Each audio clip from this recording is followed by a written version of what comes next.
사람들이 아직 이제 우리 대통령 가신 날 예감하잖아요. 이제 오늘이 된 경위는 사실 저 때문인데 23일이 올해는 주말이 아니에요, 그죠? 그래서 많은 분들이 그날 못 찾아뵙기 때문에 그 전 주말에 가기로 됐었는데 제가 그때 또 촬영 일정이 잡히는 바람에 같이 못 간다 그랬더니 일주일 땡겨서 오늘 오게 됐습니다. 예정에 없이 일정 변경하신 우리 여러분들 고맙습니다. 죄송합니다. 뭐 어쩌겠습니까, 그죠? 뻔뻔하죠? 네. 연예인 스케줄에 맞춰야 되는데 힘들어 죽겠어. 그렇죠. 팬들이 연예인 스케줄에 맞춘다는데요. 힘들어. 대통령 떠나신 지 8주기 다가왔는데 여러분들도 지난 한 3일, 사흘 동안 물론 대선 하던 날도 마음들을 많이 졸이셨겠지만 저는 JTBC 개표소에 앉아가지고 그냥 놀았습니다. 왜냐하면 그 깜깜이 기간에 진행된 여론조사 결과들을 다 받아봤기 때문에 되게 500만 표 이상은 이길 거다 이렇게 알고 그냥 표정 관리하면서 있었고요. 개표가 긴장감이 하나도 없었죠. 출구조사 나오고 나니까 곧바로 당선자가 거의 확정되다시피 했고 그걸 예측했기 때문에 뭐 JTBC는 뭐 그래픽이나 이런 경마보도 준비하는 식의 걸 안 하고 그냥 차분히 결과는 확정된 걸로 보고 좀 이야기 나누는 그런 시간으로 만들었던 것 같습니다. 대통령께서도 이거 보시면 좀 기분 좋으셨을 것 같아요. 그죠? 야, 기분 좋다 그러셨을 것 같은데 지난 3일간 제가 일을 못했어요. 제가 주말까지 책을 한 권 써야 되는데 이게 한 10분 단위로 자꾸 뉴스를 클릭하게 되고 그죠? 일이 안 돼요. 일도 안 되고 네, 그 다음에 제가 사실 뭐 청와대에서 저도 스카우트하는 방법을 검토했다고 소문을 들었는데 용모가 딸려서 인성 기준 확실하다. 파이팅! 뭐 거의 인성 기준 확실하다. 거의 지금까지 청와대 인사를 보면 증세 없는 안구복지 그런 돈 안 들이고 국민들을 흐뭇하게 해주는 그런 풍경이고요. 이제 문재인 대통령이 이제 선거 기간에 든든한 대통령, 더 준비된 그렇게 좀 술러났잖아요. 사람들이 그 의미를 그때까지는 잘 몰랐을 거예요. 근데 딱 입성하시니까 거기 박근혜 씨는 옛날에 거기 살기만 했지 거기서 국가 운영은 안 해봤잖아요. 우리 문재인 대통령은 거기 5년간 여민관에 근무하면서 요즘 텔레비전에 나오는 이 모든 풍경이 그때 하던 그대로 하시는 거거든요. 다 하던 건데 지금 와서 왜 새로운 것처럼 보일까? 이상하죠? 예. 원래 여민관에 근무하던 참모들이 새벽에 7시에 7시도 전에 출근해서 하루 종일 시달리다가 점심밥 먹고 잠시 한숨 돌리기 위해서 커피 들고 다니면서 자기들끼리 마시고 그랬거든요. 그거를 대통령 되셔가지고 하니까 좀 이게 새로워 보이는 거지 사실 별거 아니잖아요. 다 정상적인 거잖아요, 그게. 그러니까 아주 지극히 상식적이고 정상적인 것이 무슨 정말 상상할 수 없었던 일인 것처럼 보이는 이 상황으로 미루어서 틀림없이 지난 시기 한동안 대한민국이 비정상이었다. 그런 걸 새삼 확인하게 되고 지금 국회에 법 개정한 거 하나도 없죠? 새 정부 출범하고 아무것도 없어요. 법 개정한 거. 제도 변경한 것도 없죠. 딱 대통령 한 사람 바뀌었는데 정말 많은 게 바뀌죠. 그래서 지난 5년 전 선거 때 구호가 그 얘기였어요. 사람이 먼저다.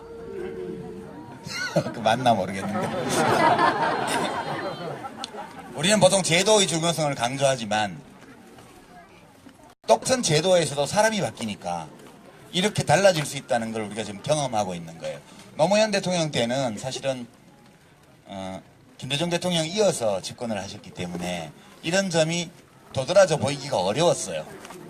근데 지금은 이명박 박근혜 10년을 겪고 상식적인 그런 행동과 말과 생각을 하는 분이 대통령이 되니까 이렇게 확 다르게 보이는 거다. 저는 그렇게 생각합니다. 이게 이제 시작이라고 보고요. 문재인 대통령은 노무현 대통령 친구잖아요. 옛날에도 친구 대통령이 있었죠. 전두환 친구 노태우 대통령. 함께 목숨 걸고 쿠데타를 하는 사람들. 근데 이번은 함께 목숨 걸고 인권운동을 했던 분이, 두 분이, 예전 그 동영상들 많이 보셨을 텐데, 대통령께서 후보 시절에 저보고 대통령 감이 되냐 자꾸 물으시는데, 제가 감 됩니다. 왜? 문재인 친구거든요. 그렇게 말씀하셨던 동영상 다 보셨을 겁니다. 노무현 대통령이 그렇게 말씀하신 거에는 충분한 이유가 있었죠. 지금 이제 그 뭐 때문이었는지를 우리가 이제 대통령이 되시고 나서 저 사람이 어떤 사람인가를 이제 알아가는 과정이라고 저는 생각합니다. 저는 많은 어려움이 앞으로 닥치고 여러 가지 불운도 겹칠 수 있고 또 장애물도 나타나고 그렇게 하겠지만, 그 문재인 대통령님은 옛날 변호사 시절에 우리 노 대통령님이 막 길바닥에 들어눕고 막 사방 최루탄 쏘는 데 다니고 그렇게 막 싸우고 다니실 때 차분하게 사무실을 지키면서 모든 일들 다 처리했던 분 아닙니까? 그죠? 그렇게 평정한 그런 분위기에서 5년간 해나가실 것으로 기대하고 또는 저는 그렇게 믿습니다. 아마 대통령님이 친구가 노무현 친구 문재인이 아니고 문재인 친구 노무현이다 이렇게 말씀하셨던 그분이 대통령 되신 거 보고 되게 좋아하실 거라고 생각합니다.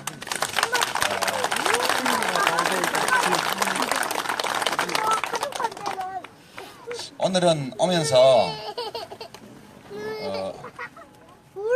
제가 약간 애도의 기간이 아직 좀 끝나지 않았다는 사실을 또 새삼 느꼈어요. 오면서 이제 이 정도 됐으면 뭔가 웃음꽃이 터지고 그냥 막 좋고 여기 와도 안 슬프고 그래야 되는데 아직 거기까지는 잘 안 되는 것 같아요. 저는 여러분들은 또 저하고 또 저보다 더한 분도 계시고 좀 덜한 분도 계시겠지만 아직 애도의 기간이 끝나지 않았다. 저는 개인적으로 그렇게 생각합니다. 그리고 그래서 그러는지 제 꿈에 8년 동안 한 번도 안 나오셨어요. 박근혜도 몇 번이나 나왔는데. 진짜로 8년간 한 번도 꿈에 못 봤어요. 꿈에서. 왜 그런지 모르겠는데요. 저는 개인적으로 이게 애도의 기간이 아직 끝나지 않아서 그런가? 그런 생각을 해봅니다. 좋은 데 가셨어요. 세월호 아이들은 아직 애도를 시작도 못했어요. 우리가. 애도를 아직 제대로 된 애도를 시작을 못했고요. 지금 세월호는 우리가 8년 전에 서울광장에서 연결식을 하기 전 상태라고 봐요. 그런데 그 뒤로 우리가 8년이 지났지만 아직도 애도가 덜 끝난 것처럼 세월호 아이들은 아직도 제대로 된 애도를 우리가 시작도 하지 못했다. 그렇게 저는 생각하고, 그 모든 것들, 그 모든 생명들이 그렇게 허망하게 억울하게 이렇게 떠나셨는데 앞으로 우리가 훨씬 더 애도할 만한 상황을 맞이해서 제대로 애도하고 작별할 수 있는 기회를 가졌으면 좋겠다. 그렇게 생각합니다. 문재인 대통령께서 취임 전이지만 당선 확실 이렇게 언론에서 발표했을 때 맨 먼저 4.16년대 그 단원고 아이들 부모님들을 만나서 큼지막한 노란 리본을 오른쪽에 또 하나 얻어다시고 그리고 광화문에서 모든 국민의 대통령이 되겠다 이렇게 말씀하셨는데 이제 시작이라고 보고요. 우리가 그렇게 제대로 애도할 수 있는 날도 곧 오리라고 생각합니다.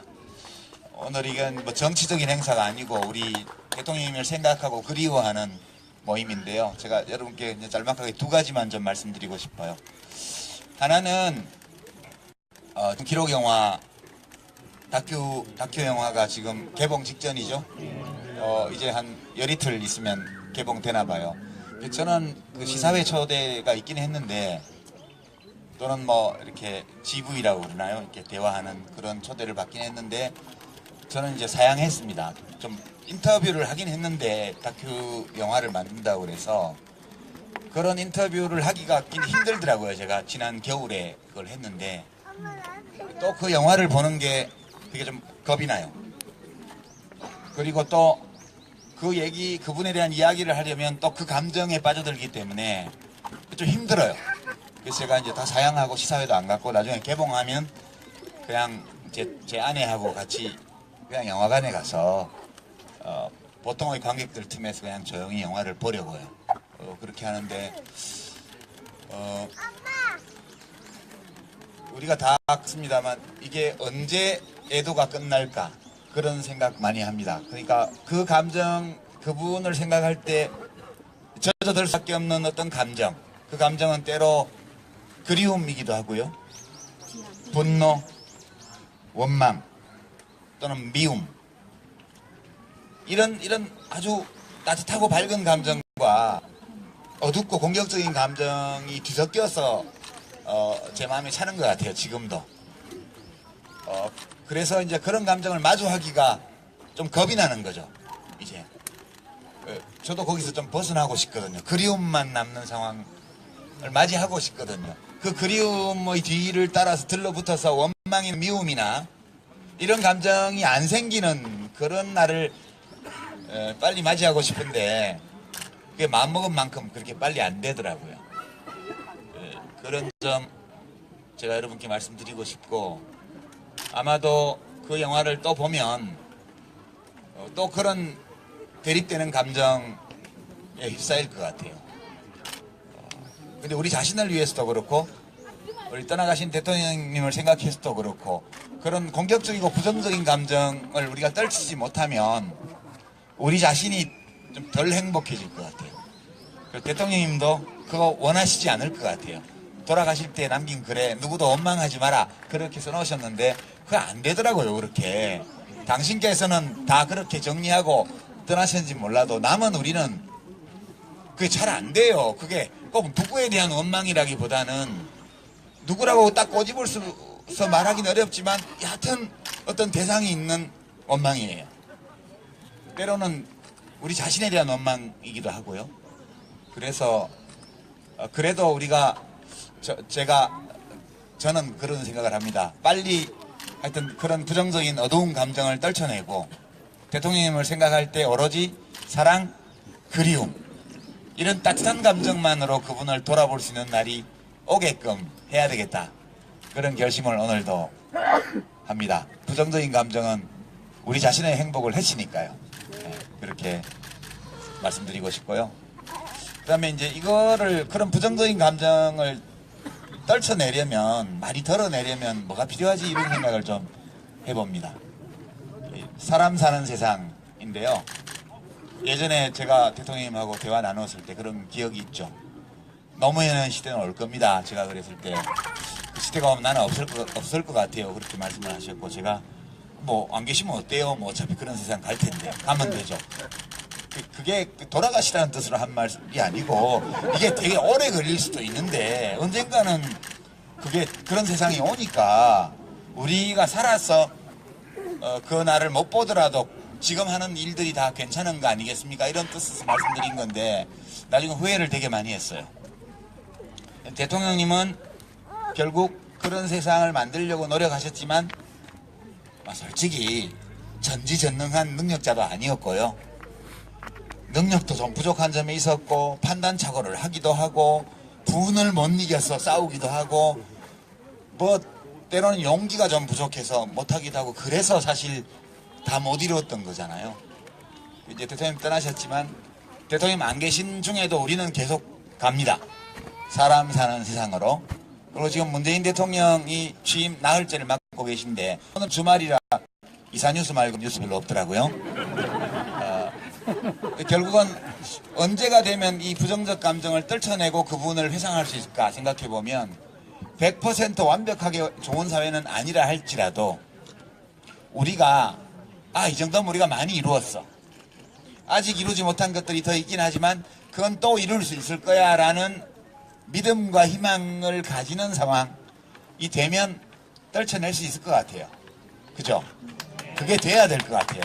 진짜 우리 대통령님에 대한 애도가 완성될 수는 없겠으나 그래도 우리가 제대로 된 애도를 충분히 했다라고 느끼는 어떤 시점 그거는 우리가 사는 세상이 진짜 원칙과 상식이 통하고 우리 개개인이 인간답게 생각하고 행동하고 말하고 그리고 이 모든 제도가 우리의 인간다움을 해치지 않는 수준까지 가야 비로소 우리 노무현 대통령님에 대한 애도는 1차적으로 종결되는 것이다. 그때까지 시간이 좀 많이 남아있다고 생각하고요.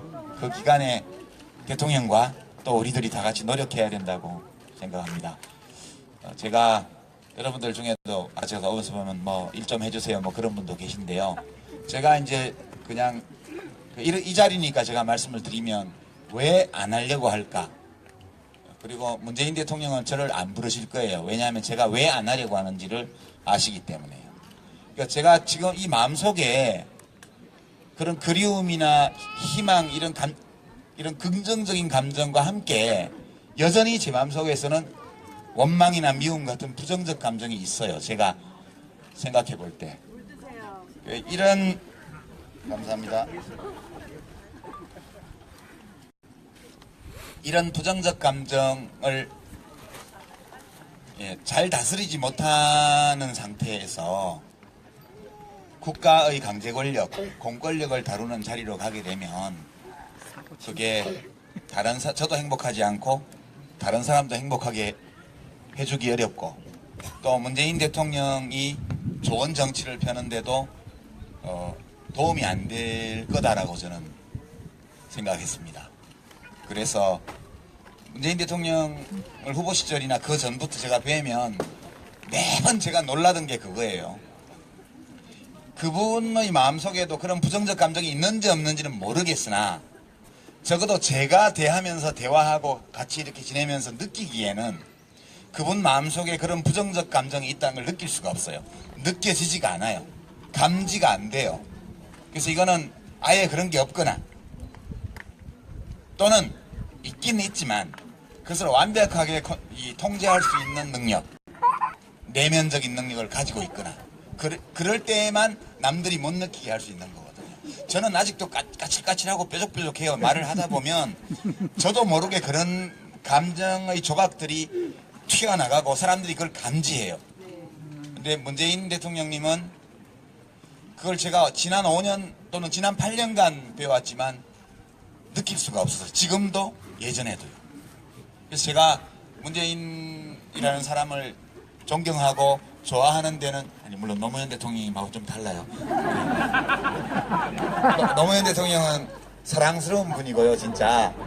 그리고 뭘 안 해드리면 내가 마음이 불편해지는 분이셨어요. 뭘 해드리고 싶은 분이었어요. 근데 문재인 대통령님은 막 그렇게 사랑스럽다고 하기는 어렵죠. 예, 그리고 뭘 막 해드리고 싶은 마음이 막 생기는 분도 아니에요.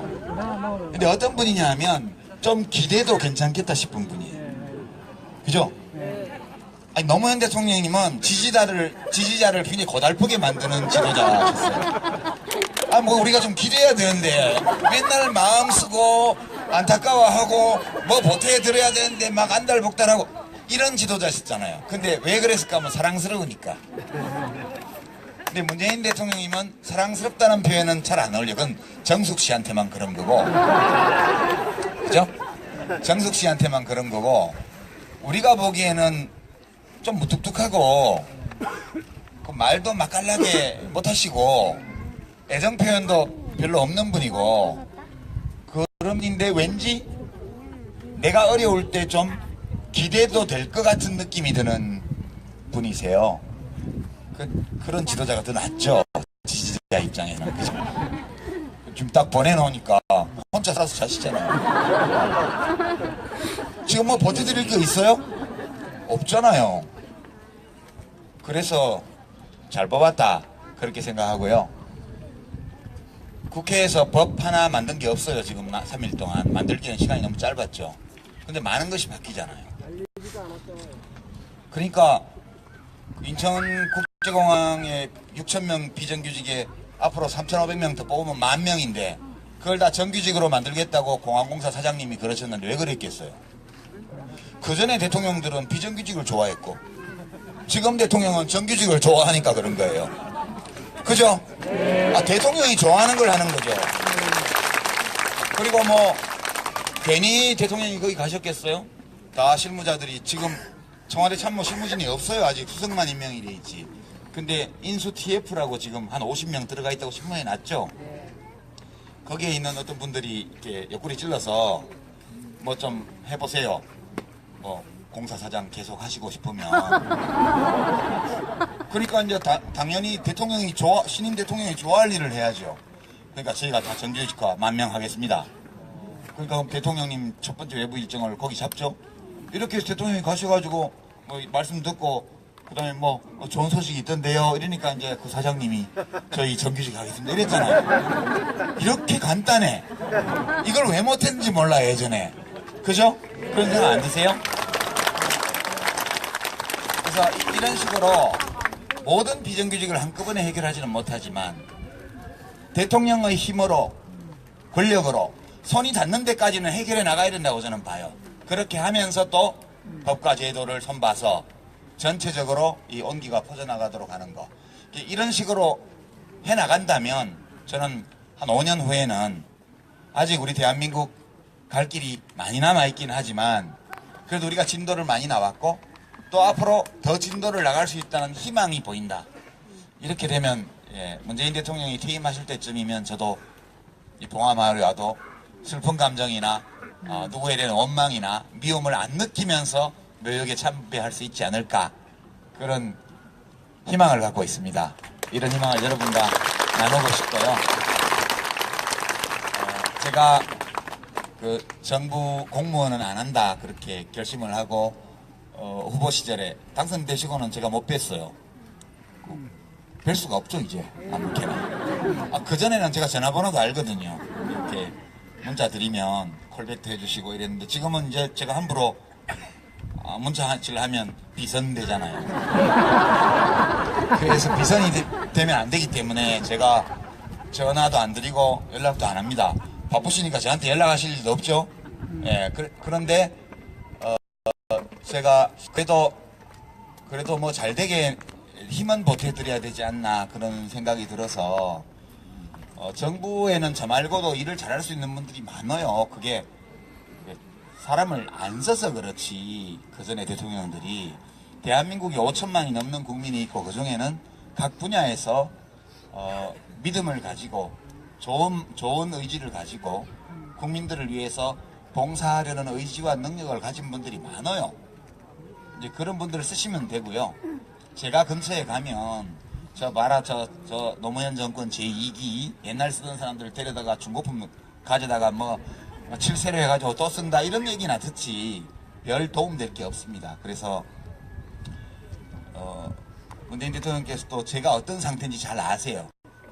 그래서 여러분이 아무리 뭐 국민 추천 받을지 모르지만 암만 추천해도 저 안 부르실 거예요. 그러니까 괜히 추천하지 마시라고요. 그렇게 하시고 저는 그러면 뭘 할 거냐라고 말할 때 제 지금 평당원이잖아요. 정의당에 좀 마음이 넓어졌으면 좋겠어요. 저는 진보 정당이 내가 하고 싶은 정치 말고요.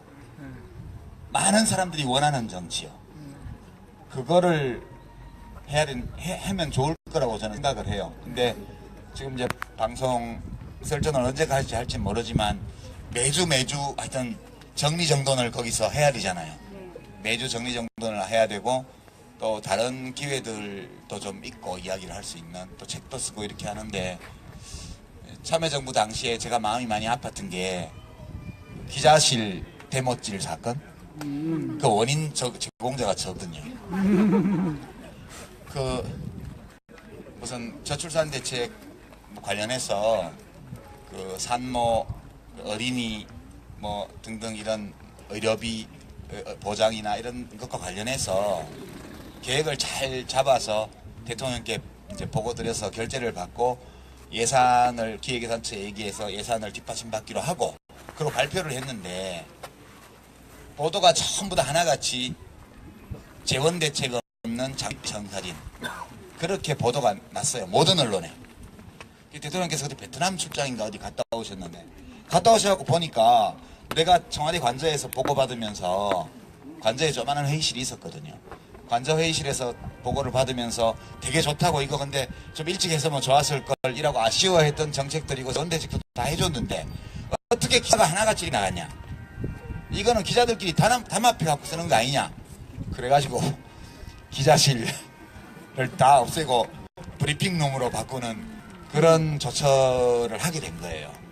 그래서 기자분들이 저한테 항의하러 왔어요. 그때 청와대에는 대통령이 안 만나주니까 복지부 기자실의 직원들이 기자들이 저한테 한 10분이 몰려오셔가지고 저한테 막 따지더라고요. 그래서 제가 죄송하게 됐다고 뭐 얘기를 했는데, 그때 그 5년 동안에 제가 느낀 게 참 아쉬운 게 그거였어요. 지금도 이제 보수 정당들이나 보수 언론들은 지금 취임한 지 3일밖에 안 됐으니까 뭐 아직은 그럴 여유가 없지만, 좀 있으면 이제 정말 달을 가리키는데 손가락이 더럽다 이런 식의 그를 할 거예요. 그 이념적인 이유 때문에, 또는 뭐 자기들 마음에 안 들어서, 또는 자기들의 이익에 손해가 된다고 생각해서 할 가능성이 많아요. 제가 뭐 100% 한다라고는 말을 안 드릴게요. 할 가능성이 높아요. 근데 또 소위 진보 언론이라는 데들도 다 지식인들이잖아요. 진보 쪽은 언론인이 지식인 그 정체성을 많이 가지고 있어요. 진리의 수호자, 정의의 수호자. 그러다 보니까 잘한 거는 얘기를 하면 어용이 되기 때문에, 어용이라는 비난을 받기 때문에 못한 것만 골라서 보도를 하게 돼 있습니다. 그건 누가 나빠서 그런 게 아니고요. 그게 언론의 생리예요. 이게 잘한 거를 얘기하는 순간 니네 친중부 신문이지, 어용 신문이야, 이렇게 비난받으면 그걸 부끄럽게 생각하기 때문에 칭찬해주는 기사는 안 쓰게 돼 있어요. 좋은 일에 대한 기사는 안 쓰게 돼 있어요. 그거 하나 쓰면 나쁜 거, 잘못한 거, 비판할 거를 99개 쓰게 돼 있습니다. 그러면 정부와 대통령과 이 모든 사람들이 아무도 지지해주는 사람이 없는 그런 정부처럼 돼버리게 돼 있어요. 저절로. 저는 참여정부 5년 내내 그런 길을 걸었다고 생각하고요. 제가 뭐 어떤 신문에서는 뭐 언론은 어용이 될 수 없다는 식의 칼럼을 써서 제가 한 말을 좀 이렇게 비판하는 그런 칼럼도 봤는데, 어용 언론 되라고 제가 한 적 없습니다. 그런 거 바라지 않아요. 그 바란다고 될 것 같지도 않기 때문에. 근데 우리가 언론을 원망하고만 있을 수는 없지 않습니까? 생리가 그런 걸요. 어떻게 합니까? 우리가 이렇게 해줬으면 해서 바란다고 해서 그게 바뀌는 게 아니잖아요. 그분들은 자기들 판단에 따라 움직이는 거예요. 제가 뭐길래 언론 보고 어용해달라고 요구를 하겠습니까? 그런 거 아니고요. 제가 그렇게 하겠다는 거예요. 제가 개인적으로요. 어떤 신문사, 경향신문이나 한겨레신문 보고 그거 해달라고 제가 말씀드린 적도 없고, 그런 게 되리라고 기대도 안 하고 그걸 원하지도 않아요. 그분들은 스스로 그 신문을 운영하시니까 스스로 생각해보고 하는 만큼 하시면 돼요. 근데 저는 제 맘대로 할 수 있잖아요. 그렇지. 나는 난데, 내 건데. 파이팅! 내가 내 맘대로 하면 되지. 이게 제가 그렇게 하겠다는 거지, 모두 다 그렇게 해달라는 얘기는 아니에요. 그죠? 맞아요. 거기 뭐 잘못이 있습니까? 없어요. 그렇잖아요. 인생 자기가 사는 건데 제가 그렇게 살겠다고요. 제가 진보 어용 지식인 되겠다고 그래서 그렇게 한 거고요. 밤거리를 다니면서 호신용 무기를 안 가지고 다니는 사람이 밤에 퍽치기를 당했어요. 호신용 무기를 잘 안 가지고 어두운 밤거리에 간 실수가 있죠? 근데 그거는 퍽치기 한 놈을 욕해야죠. 퍽치기 한 놈의 죄가 99면 퍽치기 당한 사람의 잘못은 1밖에 안 돼요. 그 잘못도 누구한테 해를 끼친 잘못이 아니고 자기가 스스로 대비를 충분히 못한 거에 불과해요. 그럴 때 밤길 걷는 시민들의 안전의식 이대로 괜찮은가, 이런 기사를 내면 어떻게 되겠어요? 그거는 사실을 보도한 거죠. 그렇지만 그게 진실을 말하는 기사는 아니잖아요. 저는 제가 그럴 때 그거는 퍽치기 한 놈을 욕해야 돼. 그 놈을 99번을 욕하고, 그러고 슬쩍 너도 앞으로는 조심해야지. 그게 맞는 거지. 그죠? 네, 저는 그렇게 생각합니다. 대통령이 권력을 가졌다고 해서 그 사람이 하는 실수, 그들이 하는 잘못, 이것만 99개를 채우는 이런 거는 소신에 따라서는 언론사들이 할 수 있지만 저는 그렇게 안 하겠다는 거예요. 그게 뭐 잘못일까요? 저는 그렇게 생각하면서 좀 문재인 대통령에게 좀 기대고 싶고요. 좀 제가 가까이서 힘을 보태지는 못하지만 좀 대통령 권력을 휘둘러 가지고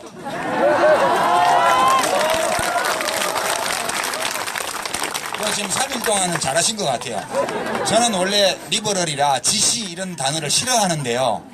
세상에 지시라는 단어가 이렇게 정겹게 들리다니.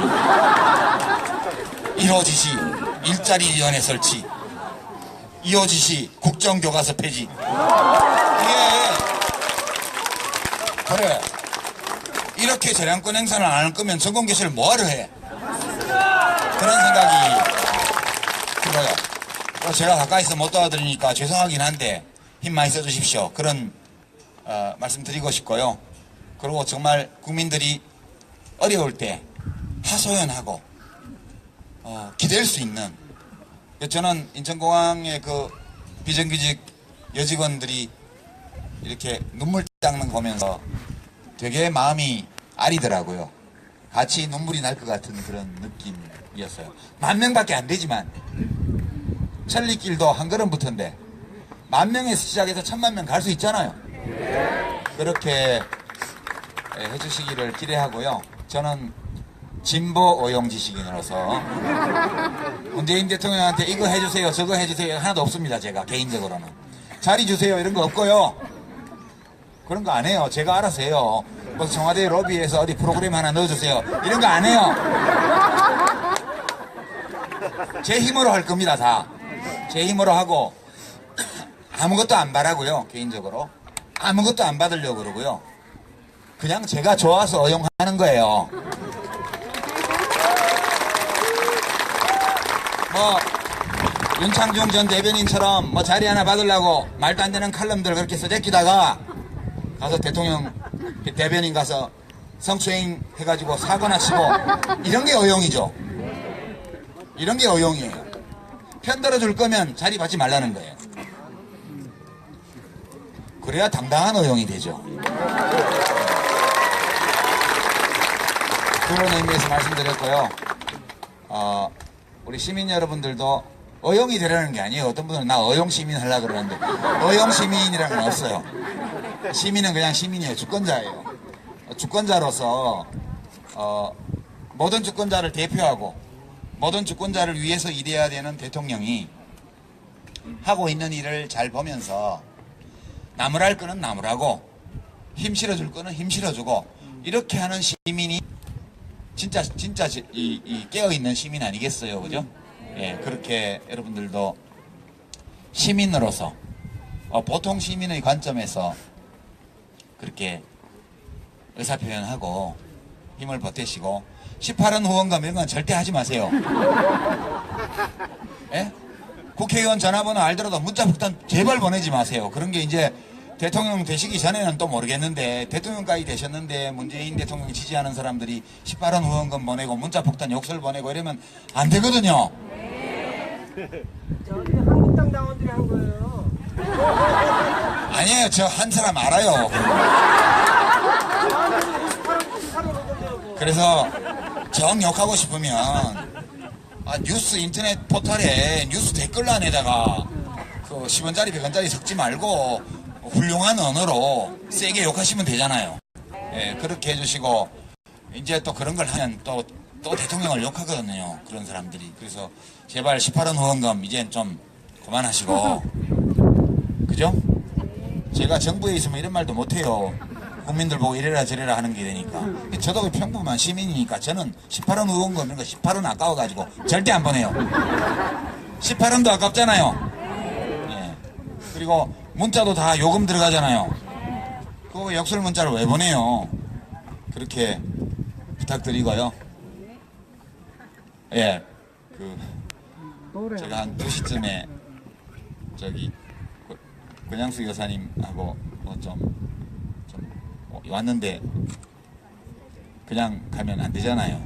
예, 그래서 요 말씀 드리고 뭐 사진 찍으실 분들 찍고 노래 한 곡 그리고 저는 부르고. 이제 노래는 안 부르시나? 저기 여사님께 좀 노래는 인사드리고 안 하시나? 그리고 집에 가도록 하겠습니다. 질문 2개만 받을게요. 1개는 뭐 안 받아요. 예. 노래 안 하시나? 노래 평소에 제가 그 도지사 하실 때도 뭐 잠깐 하나만 여쭙겠습니다. 아까 많은 사람이 원하는 정치를 하시겠다고 하셨습니다. 제가요? 그런 말 한 적 없는데 막 왜곡하시네. 분명히 다 들으셨죠? 아. 많은 사람이 원하는 정치를 하시겠다고 하셨습니다. 그런 정치 하셔야 된다고 하셨습니다. 그게 아니고 정의당이 그런 정치를 해줬으면 좋겠다. 그렇게. 그렇게 하십시오. 예. 저는 많은 사람들이 좋아하는 언론 활동을 하겠습니다.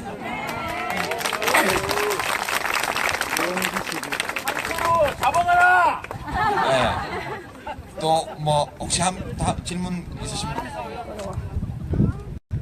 너무 힘차게 드셔서 질문 드릴게요.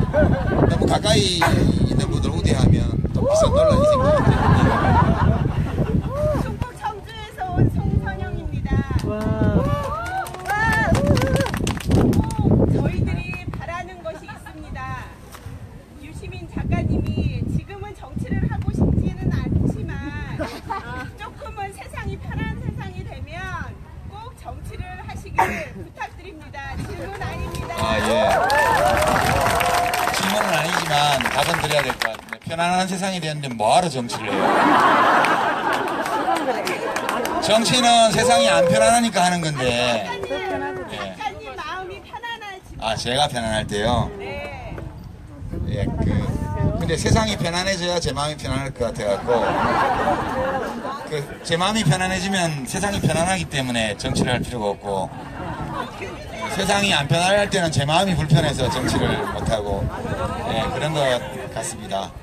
근데 너무 서운하게 생각하시지 말고요. 또 딴 분을 찾아보세요. 좋아할 만한 정치. 그럼 이제 편안한 문재인 세상이 대통령 청와대에 계신 오면은 동안은 열렬히 좋아해 주시고요.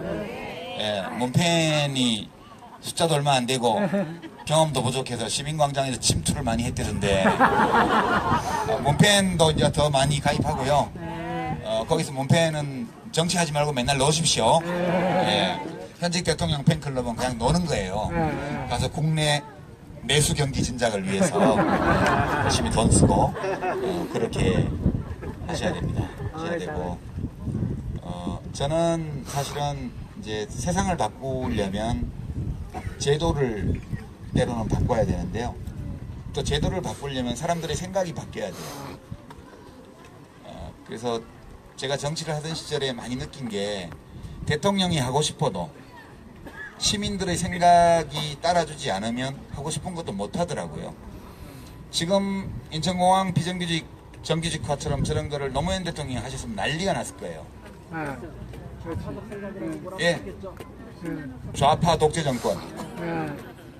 이런 얘기 나왔을 거예요. 전 세계적 조류와 거꾸로 가.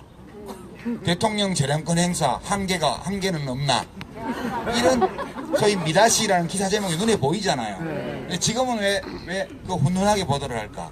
보면 지금은 그 문제가 너무 심각해졌고 이 문제를 어떻게든 해결하지 않으면 안 된다는 시민들의 생각이 있기 때문에 그 생각을 알기 때문에 언론에서도 그것을 비난할 수 없는 거예요. 그러니까 지난 한 10년 동안에 이 사회적 불평등, 차별 이런 문제들에 대한 우리들의 체험, 그 다음에 우리가 자기 문제는 아니지만 목격한 여러 상황 그리고 우리들이 했던 대화 이런 걸 통해서 시민들의 생각이 많이 바뀐 거거든요.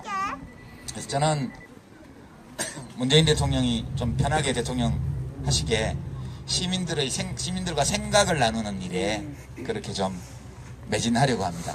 그 다음엔 또 좋은 사람이 대통령 나올 거예요. 걱정하지 마세요. 이런 정도로 말씀을 마치고요. 저기 작가님 질문이 있는데 궁금해서 딱 하나만 짧게. 세상이 편해지면은 마음이 편해지면 정치를 할 필요가 없잖아요. 그러면 편안한 세상을 유지할 평화 유지군이 필요한데 이제 그때 되면 저도 나이도 많고 지금 프랑스 같은 데는 40살 대통령이잖아요. 우리나라 이게 뭐예요 이게 좀. 그거는 우리 그거 문재인 여는 대통령도 여고. 연세 너무 많아서 대통령 됐어요. 5년 전에 됐어야 되는데. 예, 이제 앞으로는 우리나라에서 뭐 51살 된 비서실장이 젊은 비서실장에는 얘기 좀 안 나오게 사회가 고령화될수록 지도자는 젊어져야 돼요.